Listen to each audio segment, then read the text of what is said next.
Yellowstone, America's first national park, is marking 150th anniversary, celebrating achievements, dealing with climate challenges, and fixing the historical narrative by bringing in Native American voices. Yellowstone National Park covers nearly 9,000 square kilometers of the western United States, across Montana, Wyoming, and Idaho, in 4 mountain ranges driven by powerful magmatic forces underground.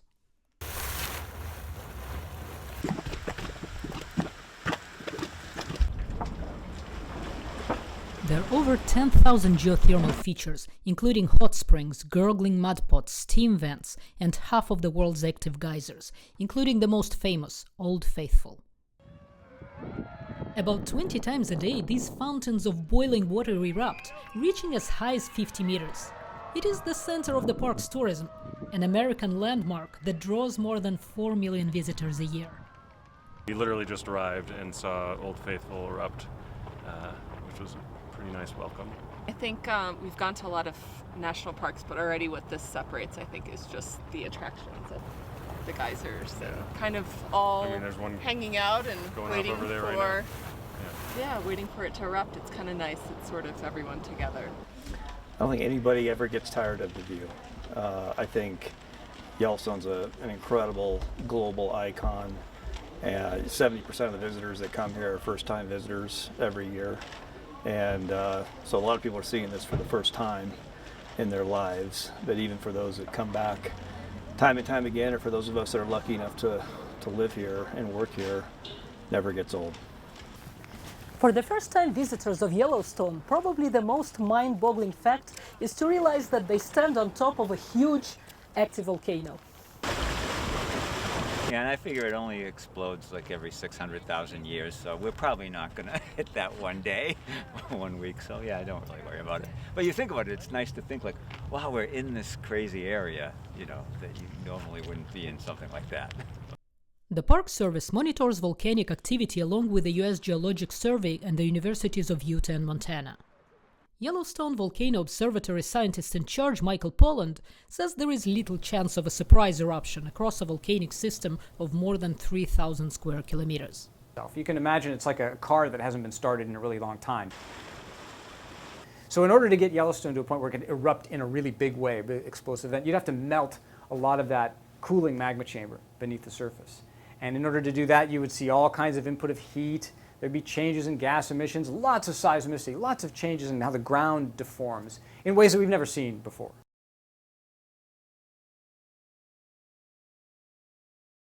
This is the rim of Yellowstone volcano caldera. It was likely formed 640,000 years ago during the previous eruption of the supervolcano, though not all geologists like this term.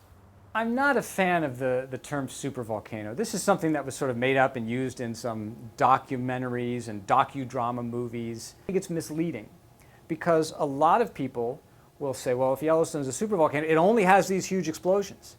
And that ignores the fact that we know from the geologic record that the most likely form of eruption from Yellowstone is a lava flow, not a big explosion. Inside the park's volcanic system, brightly colored organisms called thermophiles thrive in extreme conditions. We're looking at temperatures in the 90 to 70 degrees Celsius range. Far too hot for most life forms. Even the well-adapted, heat-loving organisms that make these hot springs home to survive. As we move closer to the edges, we near temperatures closer to the 60-degree range. And as we start seeing the transition from browns to greens, we're looking at temperatures in the much more habitable 30 to 35-degree range. For microbiologists, Yellowstone is an immense living lab. What we know about the human genome, the genome of animals, is reliant entirely on a chemical made by that little yellow streak in that runoff channel. As we look towards the future, Yellowstone's thermophile communities are helping us look at so many possibilities in the field of medicine. In the bright blue springs of Yellowstone, with temperatures too extreme for most life forms to survive, there are archaea and viruses so alien that our immune system can't quite recognize them as a threat.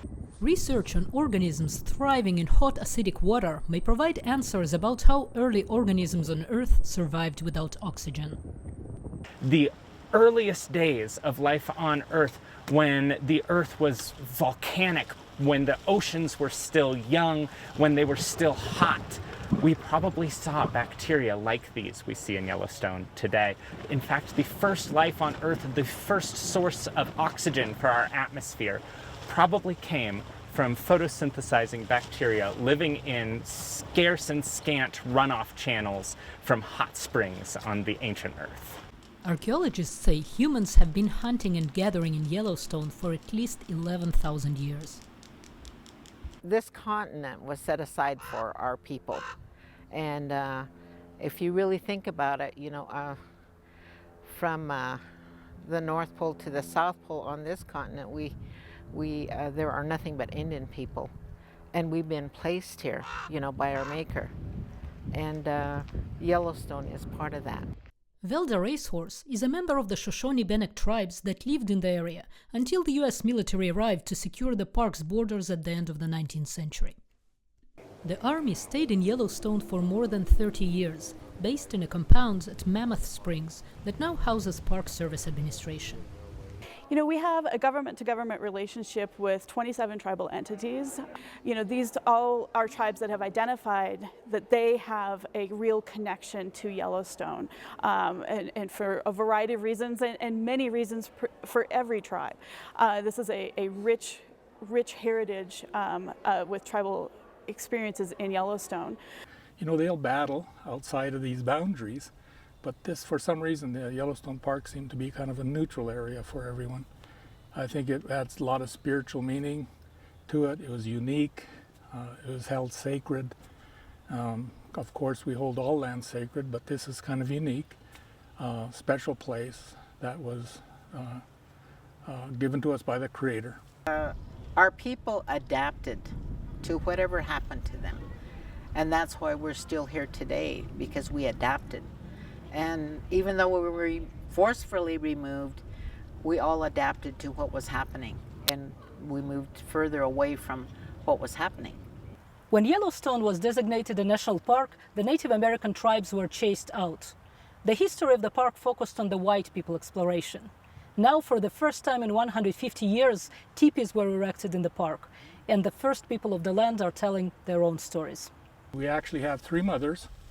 Our mothers are Mother Earth, our biological mother, and then the lodge, because the lodge protects us, keeps us warm, keeps us cool. It's a place where we abide with family, that kind of thing. And so when we put it up, the meaning of the lodge is pretty dynamic. Anniversary celebrations include Native American cultural events and public gatherings with tribal leaders. Shoshone-Bannock elder Winona Tindor said coming to Yellowstone was a hard decision. My grandma told me not to come here. She told me not to be speaking about these things because it's a bad memory for her when she got herded from her homeland that way. And it's very emotional, you know, because this was her homeland. And she was told to leave and never come back. And she never did come back. Blackfeet attorney and artist Evan Thompson is documenting his fight in courts for restoring the traditional tribe's hunting rights using a technique developed by Native American artists in the mid-19th century. So ledger art is what I would call a semi-traditional form of Plains Indian art. Historically, men would leave a war record by painting it on hide, often on teepees or on war shirts. And so with the introduction of reservations and the disappearance of the buffalo, hide becomes very scarce. And so people would go to the forts and other places to get paper to leave this record, their personal historical record for their families on. That tells the story of reasserting our hunting rights here in Yellowstone National Park. The lead figure is modeled after myself, I guess, to holding up our 1855 treaty with the United States government. And then the four singers behind there are supporting that event. And then on the bottom of the piece are some pictographic figures holding rifles, and they represent the Blackfeet people that came in after we reasserted that right, and they're hunting the buffalo in the image. northern Arapaho and northern Paiute artist Patty Valdez brought to life bison sculpted from willow branches with pairs of dancers from different tribes. She called the performance Rematriate. The ladies I have with me are all moms, and in some way we're all connected to each other. Daughters, not all of us are moms, but I feel it inside we each have that in us. Beginning like with land, and most of this is the rematriate, is to bring land back to its natural state of I guess harmony and healing. It's just having the women in my lives, from my son's girlfriend to my cousins and my nieces, my granddaughter, and my daughter as well. And the drummers, there's my husband and my dad, and the people I pray with at home in our ceremonies in Sundance. My little brother, it's just everyone that I felt truly connected to. And for a lot of years I didn't know how to feel, because it's kind of either a tourist or a museum where I can't touch anything. And it's really important that my peers, the people that are from this land, walk on it with confidence and take up the space that they should, in a way that that they're proud of. Yellowstone celebrations included the debut performance of Muskogee soprano Kirsten Kunkel's Reclaim the Land.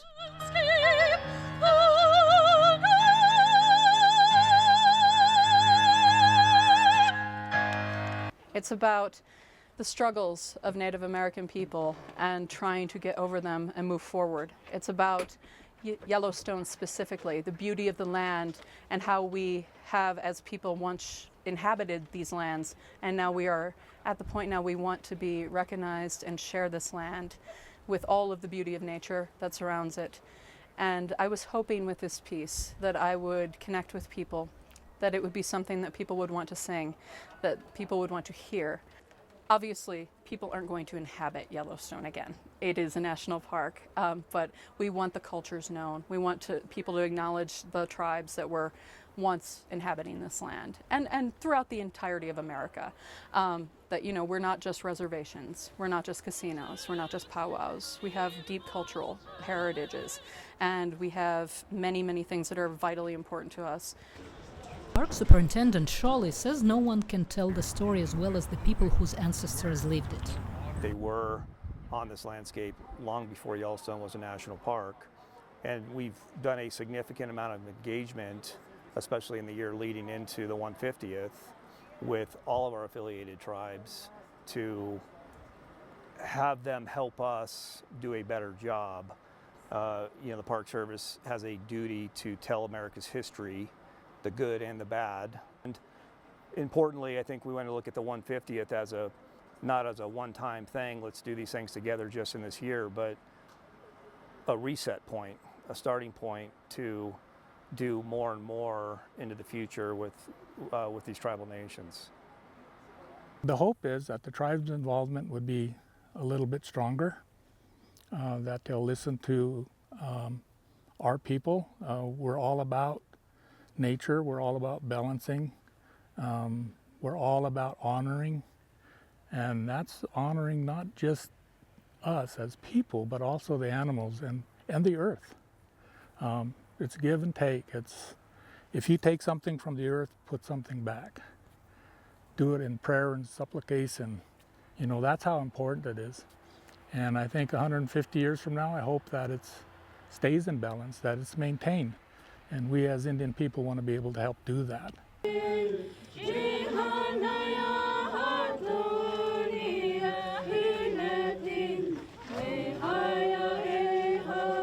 Maintaining that balance is a centerpiece of cooperation between the Park Service and Native Americans in Yellowstone, where there were too few rangers at its start to protect geothermal features. Oh, people would wade in the hot springs, West Thumb Geyser Basin over on the lake. It was really popular to catch a fish and stand on the cone of the geyser and cook it on the line in the hot spring. You know, periodically we clean out some of our thermal features like our hot springs, and you know, there'll be tires in there. I mean, weird things. As now we have a system of boardwalks that protect people as well as protecting the resource, so that people don't accidentally fall in, and also don't leave their footprints all over this landscape that takes, you know, thousands of years to develop. Once something is broken at a hot spring or a geyser, you know, that's fragile material, and those footprints will be there for forever. So in some cases. With boiling pools of acid and wolves and grizzly bears roaming free, Yellowstone is no amusement park.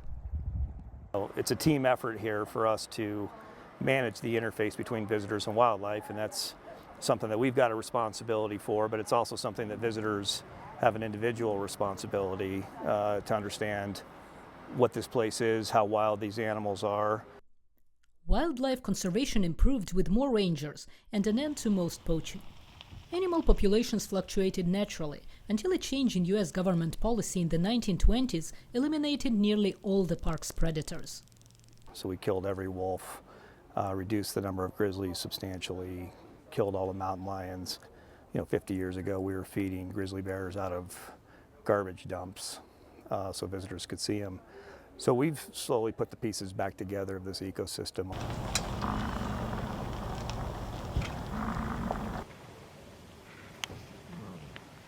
Bison have lived in Yellowstone since after the Ice Age. At the beginning of the 20th century, due to overhunting, there were only about 24 bison left in wilderness in Yellowstone.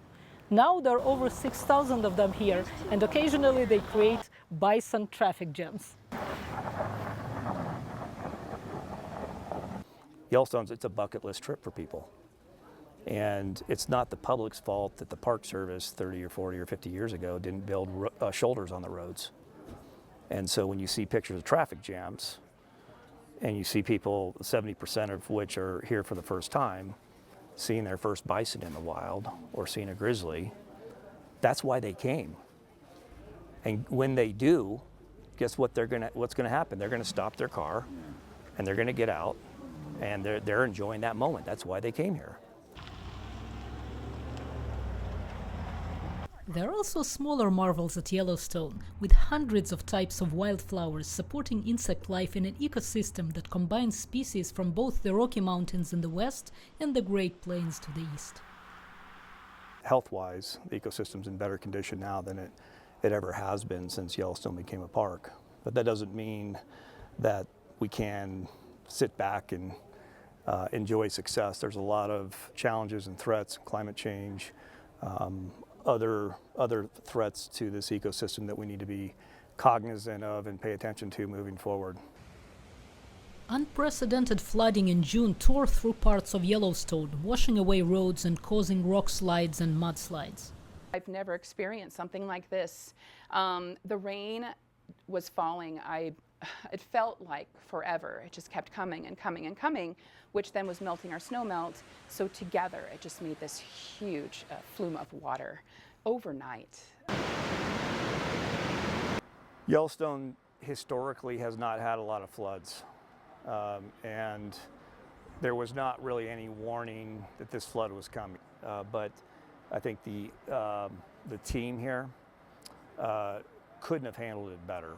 I mean, the fact that without power for 40 hours, evacuating the park, 10,000 visitors within about 30 hours, doing the damage assessments, getting temporary repairs done all across the park. The park's north entrance reopened once upgrades were completed on the old Gardiner Road as a higher ground alternate route to the washed-out Riverside Road. Outside the park entrance, piping is all that is left of a house swept down the Yellowstone River from the small Montana town of Gardiner. For local businesses, the prolonged closure meant loss of income. This season, Sarah Andrus's new hand-painted teepees stood mostly empty. Her other business, a rafting company, is down from 20 to 30 boats a day to about 5. Unfortunately, with what has happened with the flood, we've pretty much lost all of our business. And I lost about 3 employees from here just because we didn't have enough work for them. Frank LaMotta and his girlfriend, Ariel Rodriguez, moved to the area about 2 years ago to work at a local hotel. The flood, along with the COVID-19 pandemic, added to their challenges, but they have no plans to leave. This is a very special community, and if it wasn't, a lot more people would have left by now. But we all put our heads together and, make it work. Our community is strong, but our economy is struggling. Some tourists were determined to come to Gardiner despite the logistical inconvenience. Mary Haig and Jim Zweigaft married in Yellowstone 32 years ago. We were devastated. We saw the videos and knew that the park would be impacted so highly with all the millions of people that come here in the summer, including our own plans part. But if we can get in by our bicycles and support the town of Gardiner by being here and having, dinner or something, we think that's a good thing to do. Central to the park's infrastructure is the historic Old Faithful Inn. The largest log construction in the world looks today pretty much the same as it did when it was built in 1904. The massive fireplace, made from 500 tons of local rhyolite, rock produced by volcanic eruptions, its towering iron and brass clock, and violin music filling the main hall. In the park's early years, only the wealthiest visitors could afford to come to the Old Faithful Inn or the Yellowstone Lake Hotel, traveling first by train and then by stagecoach. When automobiles were allowed in 1915, attendance soared, making it one of the most visited national sites in the United States. My expectations were lower, so honestly, this is way cooler than I ever imagined it could be. My favorite so far is definitely the castle, and then this is one of the most fun ones I've seen today. So. I expected to see hot water jetting into the air, and I've seen a lot of that, so I'm very happy right now. Among the inn's unusual traditions is Christmas in August. There's no true record of how Yellowstone started celebrating August 25th as Christmas. There's some people suggest that visitors were snowed in over August 25th and they needed something to do, and so they decided to have a Christmas party. There's also, which it can snow any month of the year here in Yellowstone.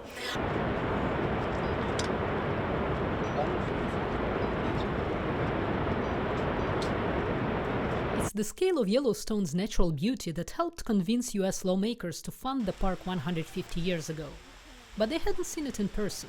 They were persuaded by accounts of early expeditions and by the images of photographer William Henry Jackson and painter Thomas Moran. This scenery is still seen in the park. But what about in another 150 years? Wow, 150 years from now in Yellowstone.